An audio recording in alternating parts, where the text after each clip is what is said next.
Alrighty, session has wrapped up, long few months. How do you feel now that it's all said and done with for the most part? Happy it's over, but really proud of all of the great success that we had during this legislative session.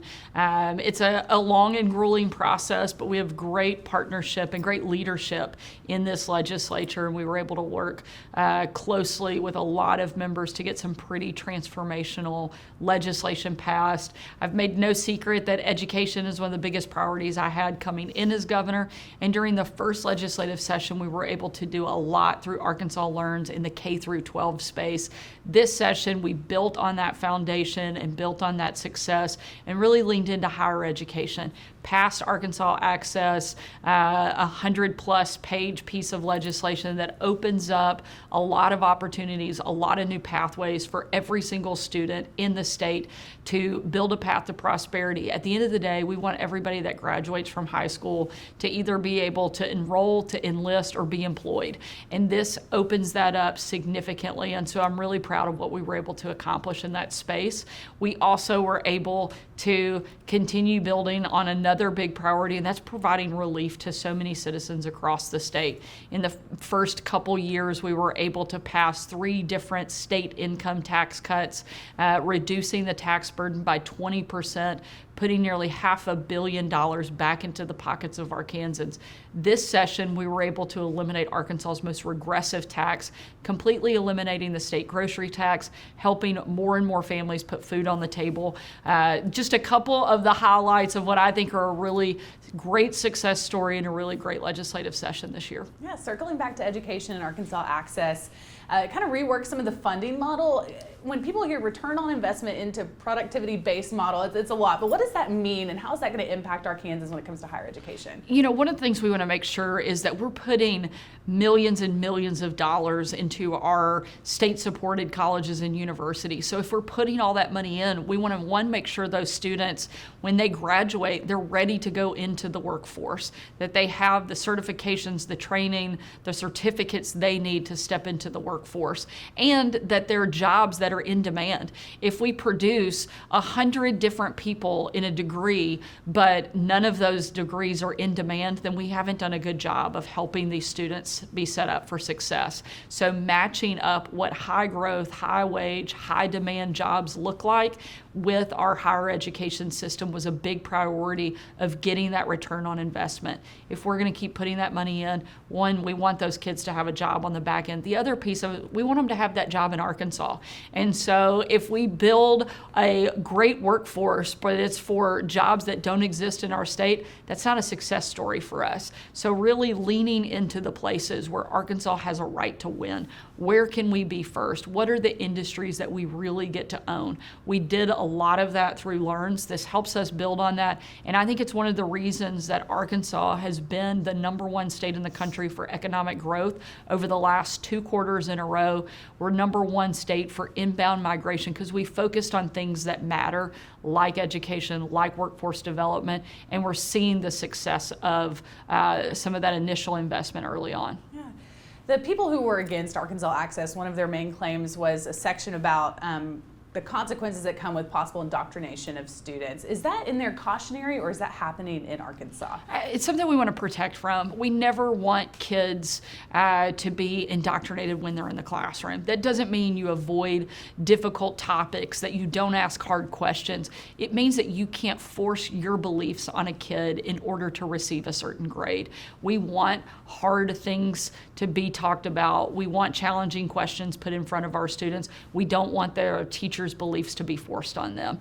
This is a small piece of the legislation. It's something we want to protect from, whether a kid is in kindergarten, high school, or in higher education. That's something that shouldn't take place in Arkansas classrooms. Switching gears, the Franklin County Prison, definitely a talker this session.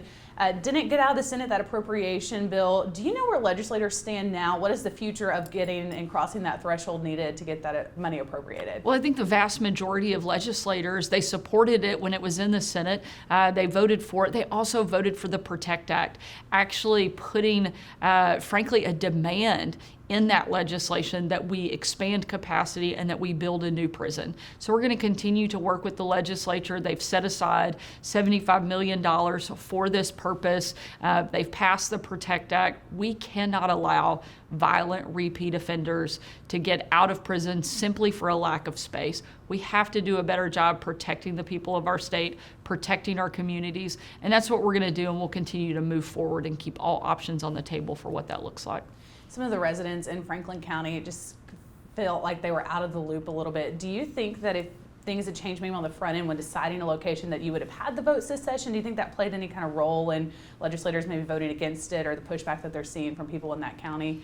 Yeah, look, building a prison is never going to be easy. It's one of the reasons it hasn't been done since my dad was governor, because it's not an easy process. And so we've seen people continually kick the can down the road.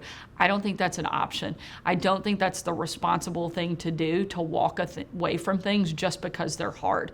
This is the right thing to do, and we're going to continue to focus on making sure that we do our part in protecting the people of Arkansas. And a big piece of that we've heard from every single law enforcement official in the state, whether it's the county sheriff, the city police, or our state police, is that we have to have more capacity. We really need a new prison, and that's the best location that we've been able to identify anywhere in the state. And so we're going to keep pushing forward and get the job done.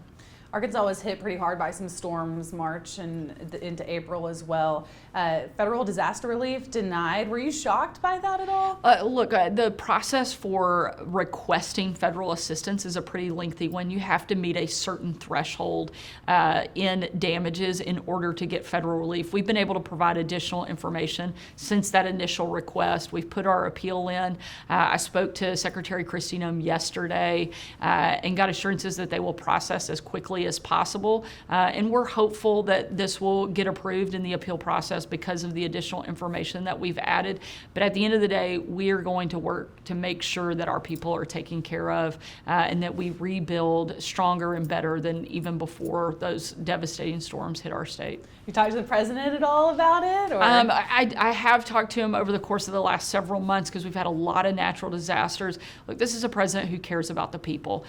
This is somebody who wants to make sure that when these big instances occur, that people get the relief that they need. It's one of the reasons that he wants to reform the system, because he thinks that the process that exists now takes too long and is too burdensome, and it prevents relief from getting to people as quickly as it should.